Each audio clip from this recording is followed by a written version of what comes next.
The Thin Man by Dashiell Hammett, Chapter 19.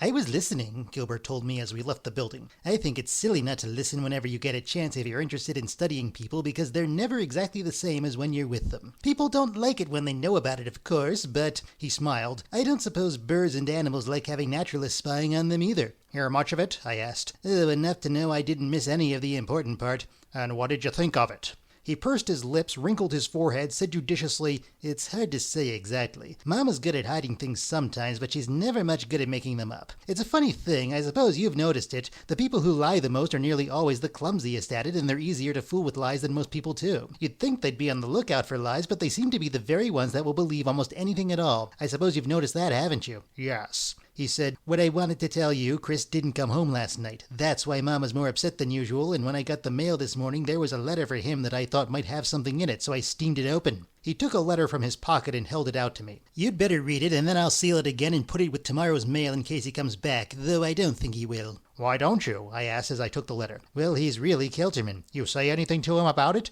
I didn't have a chance. I haven't seen him since you told me. I looked at the letter in my hand. The envelope was postmarked Boston, Massachusetts, December 27, 1932, and addressed in a slightly childish feminine hand to Mr. Christian Jorgensen, Cortlandt Apartments, New York, New York. How'd you happen to open it? I asked, taking the letter out of the envelope. I don't believe in intuition, he said, but there are probably odors, sounds, maybe something about the handwriting that you can't analyze, maybe you aren't even conscious of, that influence you sometimes. I don't know what it was, I just felt there might be something important in it. You often feel that way about the family's mail? He glanced quickly at me as if to see whether I was spoofing, then said, Not often, but I have opened their mail before. I told you I was interested in studying people. I read the letter. Dear Sid, Olga wrote me about you being back in the U.S., married to another woman and using the name of Christian Jorgensen. That is not right, Sid, as you very well know. The same as leaving me without word of any kind all these years. And no money. I know that you had to go away on account of that trouble you had with Mr. Wynant, but I am sure he has long since forgot all about that, and I do think you might have written to me, as you know very well I have always been your friend and am willing to do anything within my power for you at any time. I do not want to scold you, Sid, but I have to see you. I will be off from the store Sunday and Monday on account of New Year's and will come down to NY Saturday night and must have a talk with you. Write me where you will meet me and at what time, as I do not want to make any trouble for you. Be sure and write me right away so I will get it in time.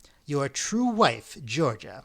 There was a street address. I said, Well, well, well, and put the letter back in its envelope. And you resisted the temptation to tell your mother about this. Oh, I knew what her reaction would be. You saw how she carried on with just what you told her. What do you think I ought to do about it? You ought to let me tell the police. He nodded immediately.